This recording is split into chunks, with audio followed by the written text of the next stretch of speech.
Yeah, GM of the year voting is coming up right away. I'm going to say this year's GM of the year is Joe Sakic. Devon Taves, great pickup. Darcy Kemper, he got his number one goalie as well. The Lehkonen deal at the deadline was solid, and even something you guys talked about, Obey Kubel. That was a really solid little waiver wire pickup. I'm going to say Joe Sakic is the GM of the year. Jason, you buying or selling on that? Hey, don't sleep on Josh Manson either. That was a heck of a pickup.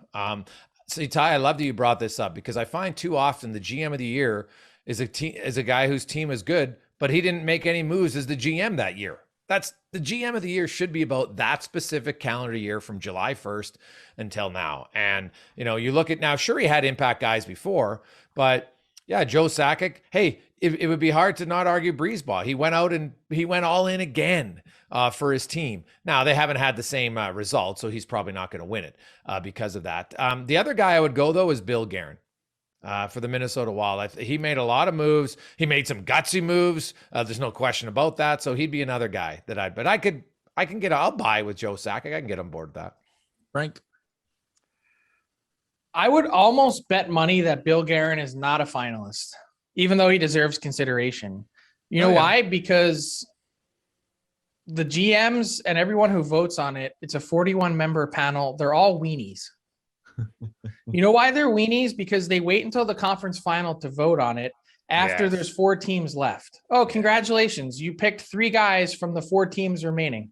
Yeah. Very impressive. Yeah. Hard. Make it a regular season award because all the moves that are already going to be made have all been made by then anyway. No. I don't understand it at all. I think it has made, I love Jim Gregory. And God rest his soul, it has made this the cheapest award going because that's all they do is pick 3 out of the 4 guys that are left. Well, and occasionally you get a surprise, but I would imagine it's Ken Holland, Julian Brisebois, and Joe Sakic that are the 3.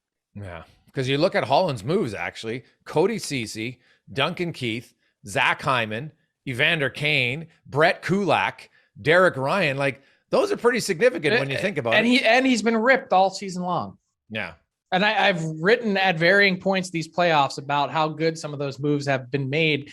They were criticized at the time, but made for these moments. Duncan Keith being paid for now. Mm-hmm. The other person that I will say will get certainly some consideration, especially if his team wins in Game 7, is Chris Drury. Yeah. He made a lot of really significant moves, starting with hiring Gerard Gallant. Kopp and Mott have been good fits. Well, look at Frank Petrano. Like that's on the top line, and that was like a throwaway. Frankie loves that trade. that was one, like when I look your back, NHL start clock trade. See, now you understand. There's just something that annoys you, and the Petrano trade annoys you, and I respect it from Florida's perspective. Yeah, he was free. Why'd you give him away for free? Because you wanted to get Giroux. Okay, well, Frank Petrano has produced more than Giroux to this point. How's that working out?